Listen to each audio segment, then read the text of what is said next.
खुलुमबाय, आं उदांस्रि मुसाहारि।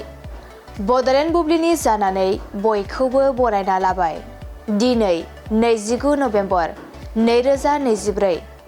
नोंथांमोननो बड'लेण्ड बुब्लिया दिनैनि साना मा मानि थाखाय मिथिजायो एबा दिनैनि सानाव मा हाबाफारि फालिनाय जायो नोंथांमोननो फारि फारि बड'लेण्ड बुब्लिया फोरमायगोन। दिनैनि सानखौ इलेक्ट्रनिक ग्रीटिंस डे महरै फालिनाय जायो।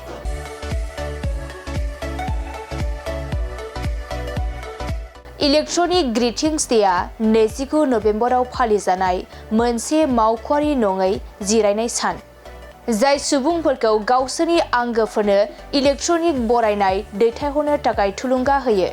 बे साननि थांखिया सुबुंफोरखौ नखर आरो लोगोफोरजों फोनांजाबफिननाय आरो बै बुब्लिफोरखौ फालिनाय जाय सोमोन्दोखौ गोख्रों खालामो।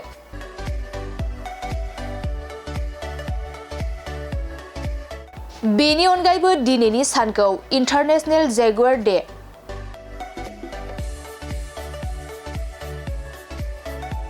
चेडविक बसमेन डे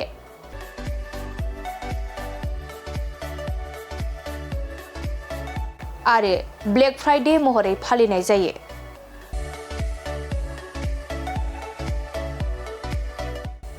नोंथांमोननो बड'लेण्ड बुब्लिया दिनैनि सानाव मा हाबाफारिजों मिथिजायो आरो मा हाबाफारिखौ फालिनाय जायो फोरमायबाय। गोजोन्थों।